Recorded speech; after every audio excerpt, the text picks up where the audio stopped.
刚刚Bart的简报太精彩，所以这个很可能我的简报不会这么精彩。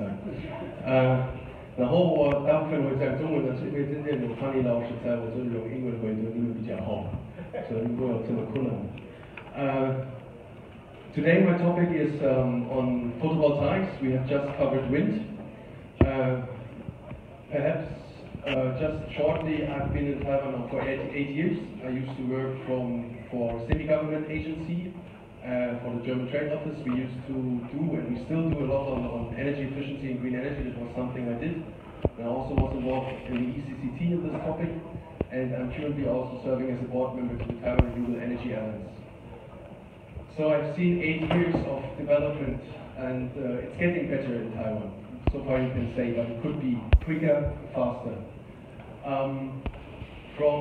From a German perspective, perhaps also, you need to see what kind. We just listened to roadblocks, and if we have these roadblocks, how can we remove them? It's also not to speak in short sentences, because we just heard at the beginning, we had this panel discussion, and then there was this argument, Taiwan is a closed island, a closed grid, full stop. That's the same as saying scooters are killing people. It's not a full sentence. It's kind of just giving you an argument and then thinking there is no dialogue. So I want this to be a dialogue. If you say it's a closed grid, then the next sentence needs to be, we don't have money to invest, it's technology not possible, or turn around, be positive and say, okay, if it's a closed grid, how do we change the design, what can we do? Because it's technically possible to work with renewable energies also in a closed grid, in such an island system. Yeah. So it's just a matter of how you approach the topic and how you have a dialogue. And that is getting better and better, but we need to go deeper and deeper. So what I'm trying to do today is looking at the solar market development in Germany from, actually, I'm kind of exaggerating because the 1000 rooftop project was actually in 1990. At this time in the old federal states, then got further to new federal states. It still took 9 years for the 10,000 rooftop project to start, also a very long time. And after that, we had the EEG, the Renewable Energy Act, which even then took some time for everybody to learn and to make it better, and then you see an explosion, which I will show you shortly afterwards. So now we are looking at 38 gigawatts of solar power in Germany, which is more than Taiwan has installed capacity. Surely I will tell you that solar is not going on every day, but it is a pretty huge number.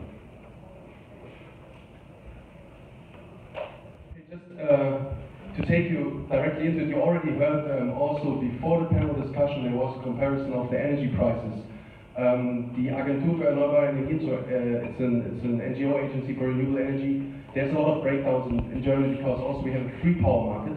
So that means retail is a lot of competition, power generation is a lot of competition. Only in the grid, it's divided into 4 parts. So government has allowed the grid to be working, and this is more in a controlled environment.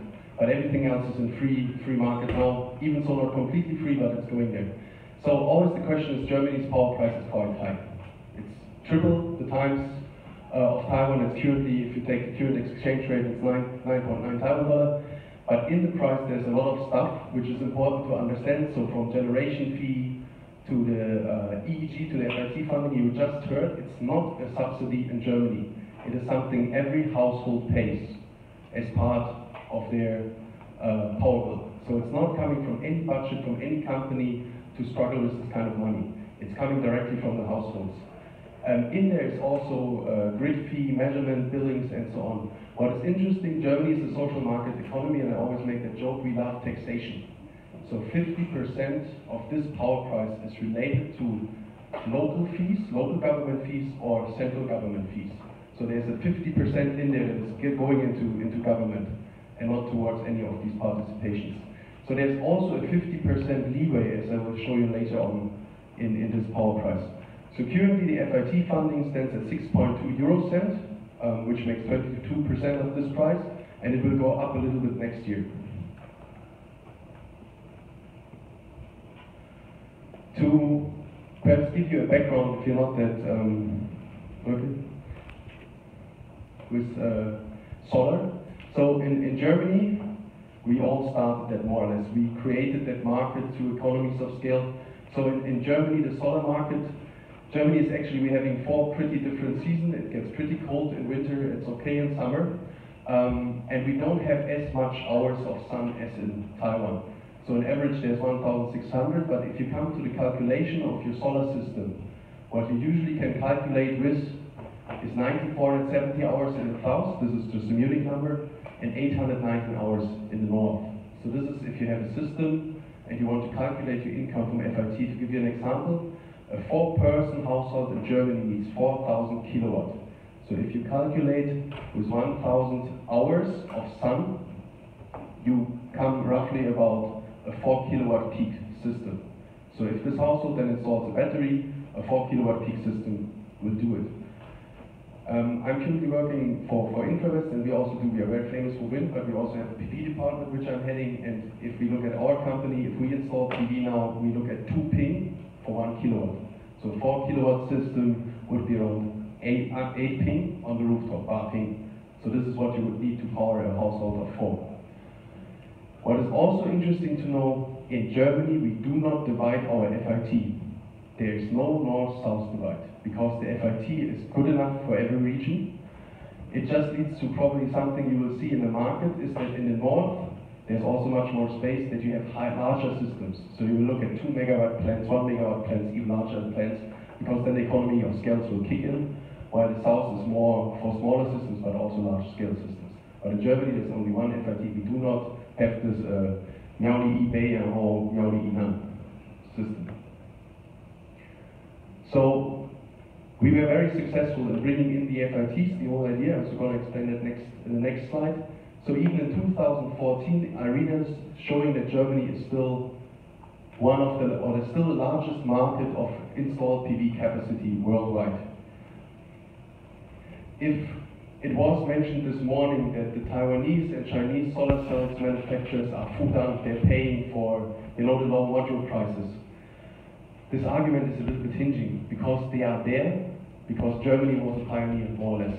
There were other markets, but Germany was so huge that a lot of other countries jumped onto it, and they started to invest in this kind of manufacturing in these sizes. So that's how they actually created that market, which is now spreading worldwide. So the German market has slowed down quite significantly, while we see China coming up, and the US and other markets. But it played a key role in the beginning. So also heard our renewable goals. Perhaps just to mention is that we are actually already very good at having reached our goals. It's not just something in the future which sounds nice, but we're also standing right now. Last year I used Fraunhofer ISE at 30% of power production and 34% of power consumption from now to November. So that will hold a little bit, but this is where we are. Just to remind you why feed-in tariff. Taiwan has also copied the German system, or has been inspired by this, has done it to local needs, which is a very good idea. I mean, not everything fits, not the legal system the same, business models are different, but it's also following this idea of the feed-in tariff, as I think 60-something plus countries are doing. And the idea of this in the beginning was to create a market, because as a market model it didn't work. It was not a free market. It's not like you're selling Coke and then you sell enough Coke to make money. So they had that idea to give subsidies at a pretty high rate, so there would be more manufacturing, there would be more market, and then the economies of scale would come down to a part where we reach grid parity. And grid parity is kind of the holy grail for renewable energies. Grid parity means that the market price of the generated power by renewables is lower than that of the fossil fuel, or the same. This is something Bart just shown with the high power numbers, is that if you can compete with this part, you have reached grid parity. That means that you're actually competitive. However, in Germany, you have seen on the power exchange, also due to the price fluctuations and everything, it's a little difficult as a system, but it's working also in Turkey. Grid parity has been reached, because then you can release subsidies. You don't have to pay anymore, because people will naturally invest. Also in the US that happens, because it's a good investment. It will be cheaper than buying the market buying power from the market. But before that, everybody liked the feed-in tariff. So the same as in Taiwan, we install solar rooftop or ground-mounted PV, and we sell it to the utility or to the grid operator. So also today we talked about policy, and it's not enough just to go into one policy direction, because it is touching upon a lot of fields. But it's also this time that every market player learns how to play, and also how to integrate themselves and how government can react in different areas to support the system. You should also not forget, governments usually want renewable energies. They're not in its way, because it's part of their CO2 emission goals, it's part of national security, it's part perhaps of decentralization. So they have these kind of goals, they just need to see that it's not going kind of overboard to be type-partner. So you have all kinds of, and it got a little bit shut down here. So in photovoltaics, you have a huge ecosystem as in every industry. So I put down some stuff here. We have also touched upon today. PV is basically, you just have the modules, the cables, the inverters, and then you connect it to the grid. And that you can do on every rooftop, you can do it ground mounted as long as it's probably south-oriented or a good orientation, so not north. And you have enough sun to power the system. But if you look at this whole thing and you have your renewable energy, you feed the tariffs, that's not enough, because you have to see the business models you have in the PV market. So you might come across, like in Germany, a lot of people invest themselves. So they get a so-called EPC, engineering, procurement, contracting company that helps them to install, but the household then invests themselves with their own money or the bank money, and then they sell to the utility and they make money like 8 to 10% in Germany now and get that back. But you might also have companies like mine now that do development and also powering these whole things, maintaining them. So looking for bigger rooftops, for example, talking to people renting their rooftops or buying land and then investing in that area and then setting all these up. Or you might have asset companies, they're looking for cash flow. So they just invest more from an investor's point, they just go big. Or you have companies that have stock, so they want to release their stock, so they go into that direction. For every business model, their pricing and cost calculation will be different, so you have to keep that a little bit in mind. What is also quite important, for example, is banking. We talked about this. Germany is very advanced because we started with KfW in this case, which is government-owned bank. It was originally set up after the Second World War to rebuild Germany, to help rebuild. And then as a government bank, it's a vehicle to finance a lot of stuff. And if you have such a bank coming in, smaller banks spring up and they also do invest, like we call them Sparkasse, like the smaller banks. In Taiwan, this kind of financing model, it's getting better and better because also BOE and others are talking to the banks and encouraging them. But they also, for example, face a lot of red tape due to financial regulations. So this is also a roadblock that needs to be removed, and there needs to be help. Important as in wind is investor security. You cannot change the regulations in between. It's kind of really poison for the market. And also land and property rights we will touch upon. So this is a huge ecosystem, and there's different policies to address each of them, and I'm going to show you some. Just to show you the way Germany grew. So I'm basically working here with the Federal Network Agency for Electricity and Gas. That's part of the Ministry of Economic Affairs and Energy of Germany. They are in charge of overseeing the whole thing. They are also in charge, for example, for the tender system we mentioned. And since 2009, everybody has to register their system with them. Before that, it was kind of mushrooms growing everywhere after rain. And they knew about it, but they were not sure where and when and how much. But in 2009, everybody now has to register their systems. So, as said, this is when the EEG kicked in, and we went up now and we're at the 38.85 gigawatt as the first half. In comparison, Taiwan is currently here with 700. So that is more or less on this part, and I think Taiwan wants to jump over this hurdle next year.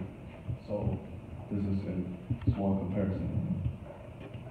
So what I have done some homework on the files they have, and before 2009 we already had PV systems, but I want to show you, I used Taiwan's system of dividing the system. So in Taiwan you go from 1 to 20 kilowatt peak, 20 to 100. Germany doesn't do that, but I did a little translation for this. And then 100 to 500, actually 499, and then 500 plus. So here you see from the available numbers since 2009, I said it's a little bit higher, that's why it doesn't go up to 38 here. So you have all the different systems and their impact on the market accumulated, so every year added. What you see that is actually this market here is still a very large market, or was a very important market, and then you have this is bigger rooftops and ground mounted. PV. And what is very, very interesting to see is if you look at the PV systems. So as I said, everybody has to register. So you have huge Excel files actually with federal, state, and how much the systems are. You actually see a lot of 1 to 2 kilowatt peak systems registered. Because it's not kind of the shoot with a big gun, try to have the big systems, but there's a lot of small systems. That is how it evolved. So what you actually see is that this really, really small, this is more or less residential, if it's below 20, makes up for a big chunk of this market. And I think that is also Taiwan's way. Needs to encourage people to accept, to see other people are doing it. It's interesting, I want to do it for myself. Because then you come on a certain size. There is a German saying that says small animals also do shit. It's a little offensive, but this is kind of the approach here. So again, if you look at these numbers only from 2009 to 2015, we come on a nearly 50% market in the allocation of PV system size in the small areas. This is already a little bit more direction PVS for here, and then you have the 35% in larger areas. So this is what you also have seen. Again, this is the energy generation by renewables in Germany. And still wind, because as said, in Germany, when the sun shines, you get around 900 hours, so it's not the full day. You have usually that from morning to evening. We have even shorter days than in Taiwan, likewise. So they don't generate, even if you have 38 gigawatt, they will not generate 38. That's a little bit too much. So wind is far stronger here onshore, and offshore will come far higher when the new projects will kick in. So what you also see is very important is biomass here. Landfill, sewage gas, and mine gas. We have still mining. We have former mining. We have a lot of gas coming from. So this is something hydropower is here. It's also not as similar as to Taiwan, not significantly growing. So as said, the idea of the FIT was to create a market. So to let this market expand. And if you have seen that it went up, at some point we have in 1 year 9 gigawatt of installation. It's tremendous, amazingly high. So this is what actually we wanted to do, but then we took it a little bit too far. What is also important to know, Germany never had a cap. Germany never said, this year only 500 megawatt and then it's out. This is something we have seen fail in Spain, this is something we have seen fail in Czech. What we have now done, because we want to slow PV now, is that there is a so-called breathing gap since last year cap. So what you basically say is, okay, this year you can install 1 gigawatt, but if you, let's say, in October jump over 1 gigawatt, the FIT will decrease more. That's, for example, one way to do it. So you still, as a government, can put a little bit of control brakes here, but you're not constricting the market too much. And what you also see is that when we started in 2005 with a rather tremendous high, somewhere at 55 cents for the different systems here, we took it down at a pretty high speed. That's nearly 70% at this time. And then from 2012, you see a flattening, because you cannot take that speed, because it's the same. You have a commission that looks at all the different price structures. So they're saying, okay, module prices are coming down a lot, build operate systems come down a lot, so they set the price always lower. But if you take this price too low, you kill the market. It's a very difficult game for both sides. And in Germany, what we see in 2014 is that they started to only decrease. Before that, in Germany, the FIT was valid for a year or for half a year. But then they started to make it valid for each month. And this is a very interesting approach, because you can tell everybody, okay, you can do your calculation for yourself until 2017, it's always going down 0.25%. So if I start now a project, I know it will take 3 to 4 months. So in 4 months, I know, okay, I will get roughly this price. And that makes it easier for everyone. Also, what you have seen in Germany before, when we had these tremendous growth rates of 7 gigawatt, it often was that in November, December, suddenly the whole market went up, because everybody was rushing, to get the old feed-in tariff price.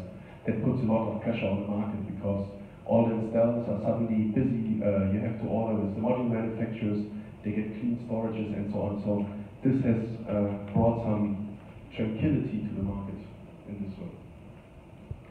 But then this one is the painful slide. And also, I think this is one Taiwan and Taiwan are actually a little bit afraid of. This is the schedule from Germany for what we pay out in the FIT payments, because I have a system, I sell to let's say to the grid operator, he gives me money. And this money comes from the energy bills. This is in the fund, so they have to pay me out. So what is the payout? And this one goes in million euros, so we're talking 10, 12 billion euros. And because photovoltaics took a steep hike here, so they get a lot of FIT payments out of this. And this is also something that the current government wanted to bring under control, also to allow the 6.2 FIT part not to grow too fast. This is some challenge here, because if you're exploding as a market, you have to pay more FIT, so the bill of the people will get more expensive, so they're trying to control that, which didn't really work out the way they planned to in 2010. Here you have biomass, and then onshore wind. You can also see that this is quite competitive, and down there offshore, because there's not that much, so this is where offshore starts. That will be increasing significantly with more offshore wind power plants. So one thing we do, not only with our Renewable Energy Act, but also with the Energy Efficiency Act, is that we review them on a 2-year basis, for example, or at 1 to 2, 3-year basis. We have the upside that our parliament is able to change laws. We have that kind of game playing, so it's not that difficult to change a law, even so there's a lot of talking about that. So the new feed-in tariff law brought some changes. On one we touched upon, I will introduce that in the next slide, is tender systems for certain renewable energy sources. It is also encouraging now more people to get away from FIT to sell to someone, but to use more by yourself, or to sell it to someone close to you. So to your neighbor, something within the proximity of 4.5 kilometers, or to sell it at the stock exchange, at the power stock exchange. So they have kind of built in a mechanism that even so you sell it on the market, you will be reimbursed for what is missing to the FIT, just to get people to it, because it's a new model. Because before that I knew I get my money, and that's it. But now I'm investing to avoid paying my energy bill. And that is a market changer. But it works because market is quite developed, so everybody's turning around now. So what you see in Germany, we saw that before, these are all still valid. It's either you consume yourself, you install yourself, you invest in yourself, you rent out to PDSCO companies or system integrators. We also have something I have not seen yet in Taiwan, is leasing. Means that somebody else takes the risk, invests into the PV system on your industrial area, for example, and then rents it back to you. So this is a leasing model. This is all valid. But however, the FIT is now at the point where your margins will go lower and lower. So for a lot of industrial now, it is quite interesting to install PV on their rooftop and to use it themselves, because they can avoid a lot of energy cost and bill, because the government currently allows them, they don't have to pay that 50% I was talking about in the beginning. So this is a lot of leeway which they can use after investing. Using this power, it's getting far cheaper for them to do that. For the market players, what we have heard is individual system integrator and energy corporations. Taiwan also knows these kind of corporations. There's also a law in Taiwan, but the thing is with the law in Taiwan, it restricts what you can do as a corporation, and it does not allow for energy corporations. The idea of these corporations is that, for example, if farmers come together and they want to warehouse their rice, for example, they can have a co-op corporation, they all pay in a little bit, and this corporation helps them to run that. So it's not really profit-driven, but it goes into the direction of a limited by shares. And this in Germany works, so you have few people that can create this energy cooperative, and it's not very expensive. You can have 10, 20 people paying in, and they have their board, and they can start with the idea, for example, to invest in solar or in wind, and then they can go to a utility, ask them for help, or they can go to a system integrator to participate, and then they even can go to a bank, but they can kind of build up 20% investment to get to the rest of the 80%. Due to the construction of the current Genia farm, what do you call it, the Power Act in Taiwan, this is extremely regulated. You have to be limited by shares, for example. So it's very difficult to come from the community part side into this one. And you would have to need to open the law for energy cooperatives in a way that energy is also part of it, because currently that's not possible. What is also possible in Taiwan is that you have communities, they invest themselves. Schools, local government, they put out the money themselves. And as said, the residential industrial consumer models are now differing a little bit. For residential also, as said, a lot of people start using batteries. So they install the system themselves. As said, for example, 4 kilowatt system, the sun is shining, everybody's out, they charge the battery, when they come back or put on their TV, the battery discharges. So they can actually probably very highly avoid any problem in this regard. However, this is only slowly coming because the battery market is now a lot growing in Germany, but we need to have cheaper batteries actually. It will currently not work in Taiwan due to the power price, because the whole business model wouldn't work until now. So, as said, the rooftop market is a lion's share. It's actually 75% of all installed capacity is on the rooftops in Germany. We have a lot of small systems. What is very fun and interesting, in Taiwan, in Germany, there's a lot of online web shops where you can actually buy solar modules. You just click, I want an REC model, I want a Kaneko model, and then you can go to your Scheuhandgame, to your handwork, and they help you set it up. Or there's whole DIY solutions where you can buy a whole package and you just have to get somebody up your roof and then do the wiring. This is something we have now because it's a very easy and accessible market. There is no Koichen-Renti, there's nothing like this. There's a very streamlined process, so it's very easy for people to do. You don't need to have a doctor to go through all these processes. And what we also have seen, because the market is already that big, you have wide availability of suppliers and tools, meaning installation companies, sellers, people that understand it. This is something the Taiwan market also needs to go. There is now a couple of companies doing this EPC, but you need to create this market before you start pushing it into a direction. Then there's something very interesting. I just put it in there because in Taiwan this is something that is very difficult for a lot of companies that are operating legally, is that in Germany for the 2D Tungben, for the land registry, in Germany there's something called a right of way. And you can write in that the PV system is somebody else's. So if the owner has, it's not very complicated for people that don't work in industry, if the owner has a loan, a mortgage with another bank, this bank is not financing the solar system. The bank that is financing the solar system will not finance the solar system because they're afraid of bankruptcy. Because until now in Taiwan, the PV system and the house will be one. So if the owner goes bankrupt, the PV system goes to the other bank and is bankrupt. But if you are putting this in the 2D Tungben, only the other bank has to agree that this is okay to put him in as a special part. In Germany, most banks will agree. Why? Because this thing is making money. So if he goes bankrupt, at least I know I have, let's say, 20,000 Taiwan dollar each year from that, or XXX% as a collateral, especially in the market where I cannot sell quickly. Good thing, just to raise that here. Gao has mentioned the tender process this morning. For ground-mounted PV, as said, 26%. As of 2015, that is the first one where we use a tender system in Germany. There has been a heated debate in the PV industries in Germany, but also the wind industry was to a large part against this, because I think from next year this will be also valid for 1 megawatt wind projects that they have to go into a tender. Because they say it is quite challenging, because you have developed your project, you go into a tender and you don't win. And you have all your expenses already, you have your engineers paid, you have your perhaps your EIA paid, so you're burning money because you cannot win that tender. So they really don't like it. So they said, okay, this year we do it for PV ground-mounted systems. That means everything 500 kilowatt up, actually everything on ground. So they have made a corridor for, I think this year 500 megawatt. They split it into 3 biddings. So we have already a first round in April and the second round in August.